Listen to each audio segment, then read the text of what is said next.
So Inart have had a very busy week this week. They've released their second and third figure. They've released Gandalf and Pennywise. But would it be wise to save your pennies? Let's take a look.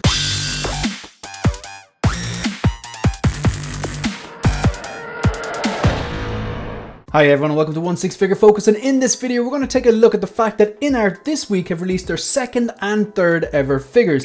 Unless you've been living under a 1/6 scale rock, you know that they've already made and released their Inart Joker. So they had a rooted 2-pack, they had a sculpted 2-pack, and then they had the single sculpted. But now they've gone and released their 1/6 scale Gandalf. Obviously there's no sculpted option here, there's only one SKU, and the same with their Pennywise. The Gandalf, just on first impression from watching, a shout out actually to Joao Big Brother's reviews, fantastic review. The figure looks absolutely stunning. First impressions though of the Pennywise is that the shoulders look a bit bigger, almost like the head is too small from the body, and the tailoring is making it look in that way. So what we're going to do is quickly, we're going to kind of skim through this video on Gandalf. So they had, just on their Instagram today, they actually put this up. I think this actually went live today. I saw it on their Instagram, the Inart official Instagram. Box obviously looks beautiful.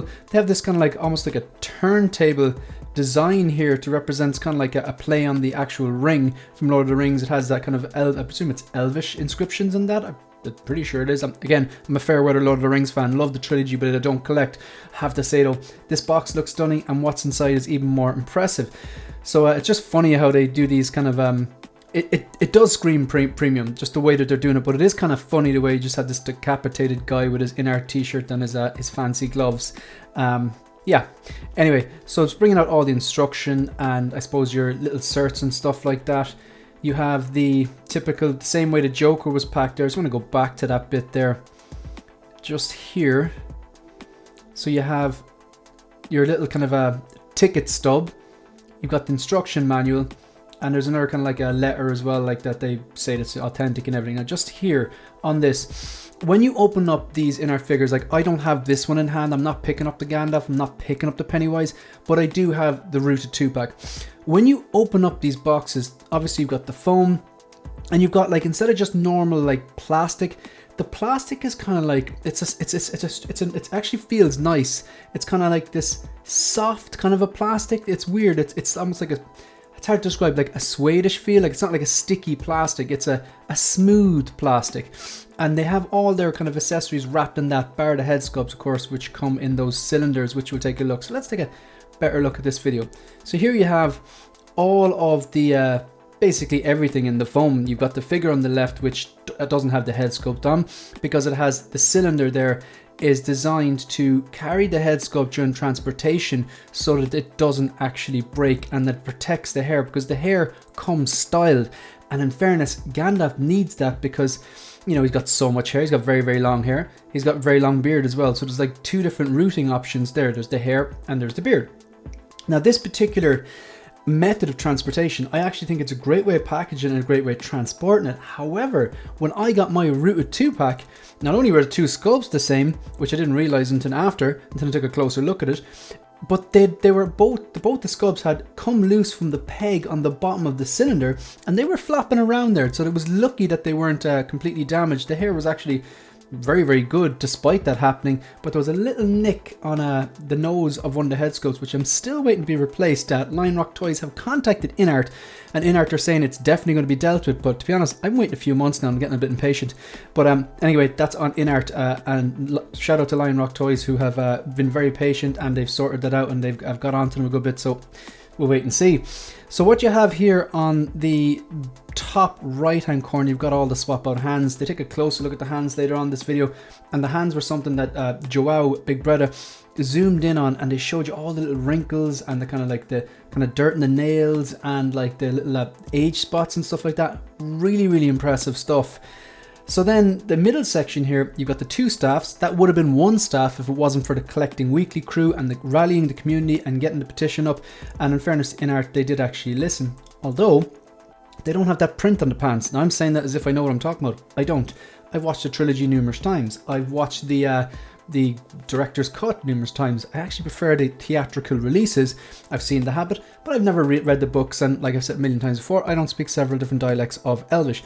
But there are die-hard Lord of the Rings fans out there like Zach from Collecting Weekly, and he had noticed that the pants print is incorrect. So they were supposed to do magnetic eyes on this, but just about maybe 2 weeks ago, they put up a little post on their Inart Facebook page or their Instagram and said, look, we're not able to do that, but as a compensation, we're going to provide these fireworks, which I thought the fireworks were a nice touch. But why didn't they just fix the pant print? But anyway, you've got the sword here. I don't know the official name for the sword.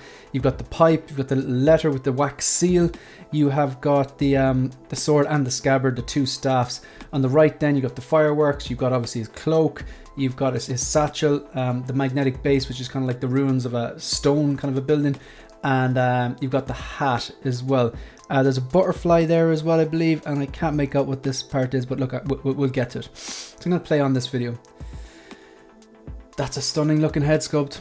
Joao was actually saying it's more accurate to Gandalf, or more accurate to is it Ian McClelland? I think I've got that right. Than the Joker is to Heath Ledger. So he actually thinks that Gandalf is a better, superior figure. Yeah, the hands, they all look super. That must be for holding the not the kind of butterfly or moth I believe it is. I'm not sure. Let me know in the comment section down below. So there's the scabbard and the sword. And the sword, it is die cast, but it's quite light, I believe. So two different staffs. I'm not entirely sure what these are. I can't make out what these are. Please let me know in the comment section down below. Maybe it will come to me as I progress through this video. Is it possible that the one on the bottom here is that moth, kind of blue butterfly or moth? I believe it's a moth. Some sort of an insect, and it's just wrapped up and I can't see it. And I'm not sure what these two things on the top are. Anyway, we'll move through the video. The letter and the wax seal, the detail is amazing. The pipe, and I believe the pipe actually fits into one of the staffs. The hat looks great. The bag looks great. And I've seen some fantastic pictures of the cloak. I really like that they've included the fireworks. It was part of the first movie. I really like the base. Very, very simple base. I don't think it's fully magnetic. I still think there's a strip. Right, so these things in that package were the light up parts for the staffs. I see. There's the pipe being inserted. So you see there was a few stray hairs there and they're just getting a little brush. I need to get one of those brushes for my Inart Joker. Just that I'm happy with the way it looks, but you know, maybe over time it might puff out a bit. I don't know yet. It looks great now, but I want to get one of those little brushes so I can just dab a little bit of water on it and just style it a bit better. There's always room for improvement, but at the moment I don't want to mess around with it too much because I don't want to just you know, ruin it. I love this pose, so simple. Again, so this is the pose. If it was me, I'm gonna go back to that. That's well worth a watch. If it was me, I see. This is such a beautiful piece, and part of me is thinking just get it because it's just that good, but it's just not how I collect. As much as I really like the Lord of the Rings trilogy is fantastic. Gandalf is a great character. This is going to look stunning on the shelf. It literally looks like a 1/6 scale version of Gandalf, of Ian McClelland. But I just feel if I was to get this, then I'd be going into that kind of zone where picking up something just because it looks cool, whereas I don't have a strong connection with these particular movies. Like they're not like, it's not my favorite trilogy or anything like that. But look, I haven't got a bad word to say about this. I do believe Joao pointed out that I think the light on one of the staffs is kind of a yellow type of light as opposed to like a white light the way it's supposed to be. I have heard people talking about the base, the fact that they haven't fixed the bases yet, whereas people were complaining about the Joker base, that people are having difficulty with the figures falling off and stuff like that. I personally don't have that issue, but I'm used to posing figures without using stands, so I do my best to have those feet flat. Ironically, one of my figures toppled over the other day. It was one of the ones I was using the stand for. It was a quarter scale, but typically I have the feet flat, and I just pose them in a certain way that the center of gravity is okay, so I don't have to use the stands. But I like the Inart Joker stand. So I think partially some of the reason they're falling over, it probably is user error. But then again, maybe it's the fact, it could be the joints in the figure, but I don't know. I can't comment on that because I haven't had that issue. But this here, I believe it's still just a, the instructions tell you where to place the feet. So that might limit the posability. But to be honest, for me, if I was getting this, I really wouldn't care. This looks absolutely stunning. I'd be putting it in that pose, and if I dialed it in, I'd be leaving that for quite some time. We're going to take a look at the Pennywise now. So I think this is their second figure. I think they're 2 for 2. This one here has been met with mixed feelings, to say. I think that's a fair way of saying it. So I'll just go back to some of these images here. I think we'll start off with, let me see, there's one particular one that I want to look at.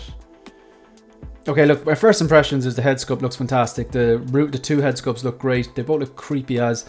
The sculpted hair here with the kind of the 3 kind of quiffs or whatever, one to the left and right and above, looks fantastic. The balloon looks good. The balloon holding hand looks good. I still maintain that the outfit looks good. But as a fair weather Pennywise fan, which I am, look, I've seen both movies. I'm in the process of reading the book actually, but it's very, very slow going. But my first impressions of this was the head looks a little small for the body. The head sculpt looks good. Both of the head sculpts look great. They both look creepy. The kind of longer straight rooted hair looks good. The typical 3 quiffs all looks good. I still think the outfit looks good. I just think that the way it could be the body they're using underneath, or it could be just the tailoring is making it look quite poofy. And even though that is kind of like the way it is in the movie, it looks a bit too big for the head. So it looks like he's on the roids. I will say though, I need to go back and watch these 2 movies again, but isn't there a bit where he comes out of the stage? I think, does he start to grow when he comes out of the stage here? I think he gets a bit bigger or something like that. However, if you dial it back to the prototype, which is, you know, when they first showed us the prototype images, that would be what influenced people to put their money down and buy this or pre-order it. When you look back at the prototype, the tailoring was definitely better. So even if they halfway through production decided we're going to make him a bit bigger, that is kind of, I suppose, diverging away from the prototype, and people are always going to get a bit like annoyed with that. So I still think this isn't a miss though. Like I wouldn't look at this and go, God, this is a disaster. I would look at this and go, yeah, the tailoring is definitely a bit off to the point where it makes the body look bigger than the head, but I don't think this is a miss. I think they've done enough here that this is still a fantastic looking piece. But yeah, there we go. Now that image there, that's the one that really, 2 things I'm noticing here is that the head looks too small for the body, and that the collar is so puffed up that it looks like he has absolutely no neck. Okay, it looks like he's a, you know, a cartoon bodybuilder-esque type of look. But it's a strange one because the diorama still looks good, the head sculpt looks great, the rooted hair looks good, the outfit still looks good, it's weathered as well. I know the Hot Toys one wasn't but weathered, that was one of the complaints with it. It's just the proportions. Could it be the futzing? It could be. We won't know until we get it in hand if you are out there. And plus, I'm not too critical on this because I'm not invested in it. I'm not passionate about this character. I don't want this in my house. It's bloody creepy. But people out there are diehard It fans, diehard Pennywise fans, the original Tim Currys and these chapter 1 and 2 that came out a few years ago. If you're really looking forward to this, you're a big fan of this, that might be definitely a point of contention or something that's kind of annoying and you'd be disappointed. I know if they'd messed up the rooted Joker, I would have been pretty damn annoyed. Right, so look, that's pretty much it for these videos. Or sorry, for this video anyway. So if you want to support the channel, please like the video, subscribe to the channel. Massive shout out to anyone who's subscribed so far. We hit 2,400 subscribers over the weekend. Massive thank you, and I'm delighted. Massive shout out to the troopers and commanders. We have 22 channel members now, and channel memberships are now live. They're in the description there if you want to consider supporting the channel in that way. Yeah, So leave a comment as well. Let me know if you're picking these up or not. Let me know if you're picking up Gandalf, Pennywise, both, none. Do you think it's good or not? Do you think the Pennywise is good or not? I still think it's a bloody good looking figure. It's just, I can understand why people would be a bit annoyed. You can also follow me on Instagram and on X. That's it. That's the end of the video. See you in the next one. Good luck.